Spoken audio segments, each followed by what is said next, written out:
Hey everybody, I wanted to do a quick video to explain why we are torturing you by removing grains and dairy from your diet for these 3 weeks. So if you're like me, that alone is maybe what scares you about this program, because I know it was what scared me. But there really is science-based reasons why we're doing this for you. No matter what your goals are, you're going to see benefits by trying to remove those two items or at least minimizing them for these 3 weeks, ideally removing.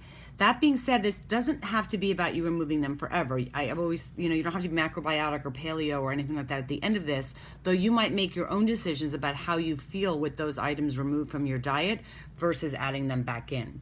So, excuse me if I'm looking at a couple of notes. I just want to make sure that I cover everything quickly.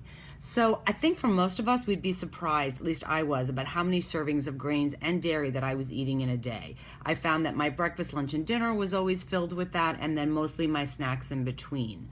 And I think if you actually looked at the impact that that not only has just on your body, but on your blood sugar level, you would be kind of mortified and surprised. So besides some of the basic stuff that we see clients see benefits from, which includes sleeping better, perhaps their skin clearing up, joint pain, weight loss, there are a lot of health benefits to doing TLS, and I think it largely comes from the removal of dairy and grains in the beginning of it. There's also a lot of other scientific reasons. So just even looking at the reasons why we get rid of dairy. So about 70% of people are actually lactose intolerant and they don't know it. And that can come from the lactose, which is the sugar that is in the dairy, or it can come from being casein, from the protein that's in the dairy or in whey.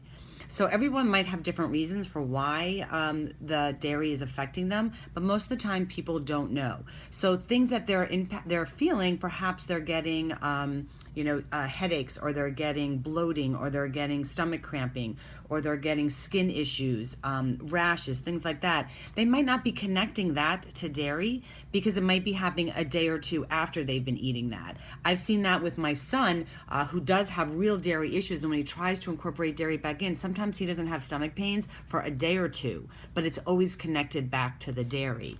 So a lot of us don't see that connection, and we need to. The other challenge is that the pasteurization process that was originally so important in dairy actually denatures the protein for us. And so while it's important to a calf, it doesn't really have the same benefits for us. So a lot of people see benefits from just having coconut milk or almond milk or rice milk if they are looking for that kind of texture. But really goat's milk is the one that most similarly is how our body digests. And we're actually the only animal that drinks the milk from another animal. If you think of it that way, that's sort of always what kind of skeeved me out about it. But the other issue is that most of us think that we're going to get strong bones from all the calcium that's in the dairy, but it's not even really the way that we absorb calcium the best, which is really from leafy vegetables and other sources like beans and legumes and nuts. So dairy isn't the best process for that.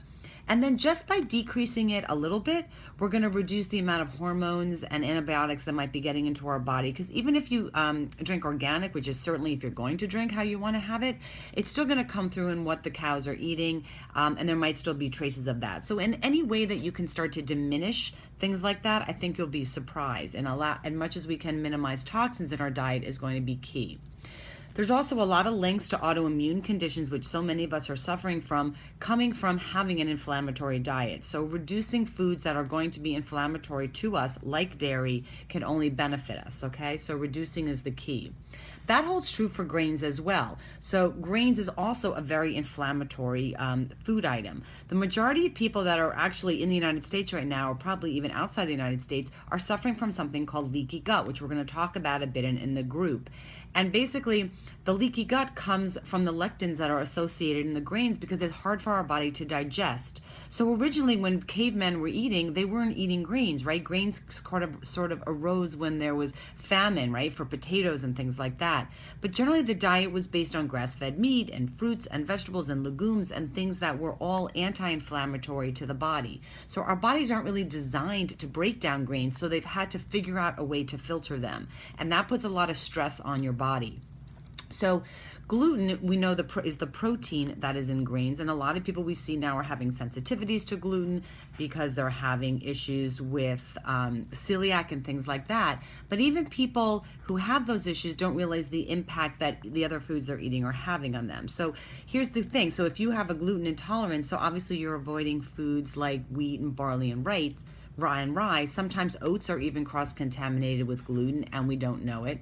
But most gluten is a GMO. It's genetically modified in some way, which actually rips the hole in the lining in our GI tract, and we might not even be aware of it. But what that does is that creates other inflammatory issues in our body. It often leads to autoimmune conditions, thyroid conditions, candida, other issues like that. And we can ultimately develop food sensitivities to foods that we think are healthy for us, eggs and avocados and all sorts of other foods, because our body starts to create a hyperreaction to these different foods. And that all stems from this leaky gut, which stems back from grains. If I think back on the core part of my diet growing up, I may very well be like yours. Grains were in every single thing that I ate. I have thyroid issues. I had hyperthyroid issues. I ended up having radioactive iodine. And I ended up with autoimmune conditions, with Graves' disease. And grains is one of the number one culprits, again, along with dairy. So minimizing them is a great start. So obviously our goal is to support people nutritionally, because we find that even people who have gluten sensitivities or have celiac are finding that if they use things like dairy or quinoa, these are all foods that often mimic the way gluten breaks down in the body. Or they fill their meals with bags of potato chips or things that they think are gluten-free, but obviously aren't necessarily healthy for your body or healthy in your goal to lose weight. So the other thing is, for those of you that might be pre-diabetic or diabetic, you know from diabetes associations that you can get more out of, let's say, 3 handfuls of spinach and more food than you would out of a half a serving of bread, which is what's equal. And we know that 2 slices of bread is like a tablespoon of sugar. So it doesn't take much grains to spike your blood sugar.